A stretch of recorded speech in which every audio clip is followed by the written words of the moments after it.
I graduated from Stanford in 3 years with 2 degrees. During COVID, never got to walk, which I'm still distraught about. I'm not just a basketball player. I'm a child of God, and I'm an educated Black woman. Hi, this is DiJonai Carrington, and this is my diaries with Andscape. I was probably 7 years old when I really started playing basketball seriously. I was always around it though as a kid because I have an older sister and an older brother, and my mom was a coach. I was in elementary school and her team had a tournament. They had 2 or 3 people foul out. They needed another player, and my mom was like, "Do you want to play?" And she went and asked the opposing coach. They were like, "Yeah." And I got out there and I was hooping and they were like, "What?" That was the moment that it was like, you can actually do something with this potentially. I would describe my game as pretty fearless. I'm a very passionate person, a passionate player. It takes heart to play on both sides of the ball, and I feel like something for me that I can always control is the defensive side of the ball. I really think my experience in college was poetic. I started at Stanford, and I think when people think of Stanford, they think IQ, they think fundamentals, very sound technical basketball.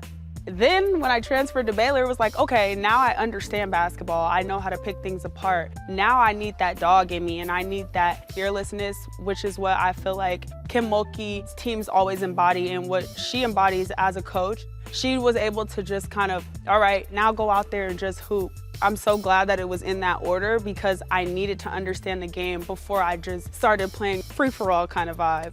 2021, COVID, so there wasn't an in-person draft for that year, but it was super special. You know, people kind of expected me to be disappointed because of how low I fell in the draft, but just hearing your name called and knowing that I went to a team and an organization that I felt like I really had an opportunity to make the team made me so excited.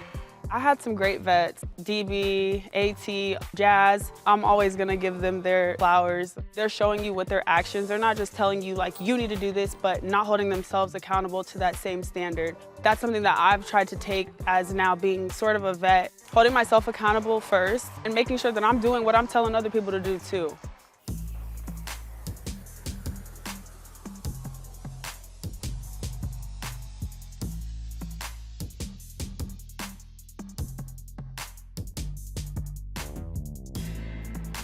It was great being able to just be around each other every day and experience normalcy of life together, taking out the dogs, cooking breakfast, like just normal things that we didn't really get to experience in our long distance relationship in the past.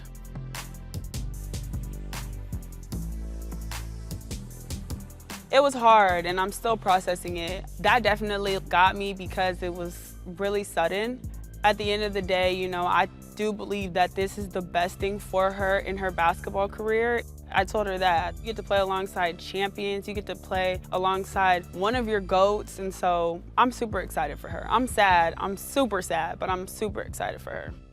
Injuries-wise, I've torn both of my ACLs, I ruptured my patella tendon. You know, there's just different things that life has thrown at me that I wouldn't have gotten through if it wasn't for my faith. I learned so early that nothing is given. I think that that's why I've just had this like resilient mindset and been able to push through so much adversity throughout my entire life. I'm also blessed with so many things, and it's like my blessings far, far outweigh the trials and tribulations that I've gone through.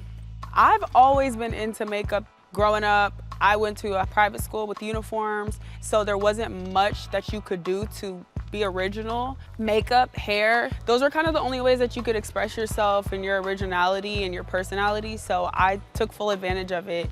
I mean, I don't want to be superficial, but like when I look good, like I feel so much better about myself. I love being one of the people who are bridging the gap between the beauty side and sport, and I never was willing to compromise one or the other. You can't be glammed up and be a dog on the court. It's me, and it's authentically me, so I love it. The women nowadays especially are showing that you don't have to pick one or the other. We are so multifaceted as women, and we can do so many different things, and don't ever let somebody put you in a box to have to pick one or the other.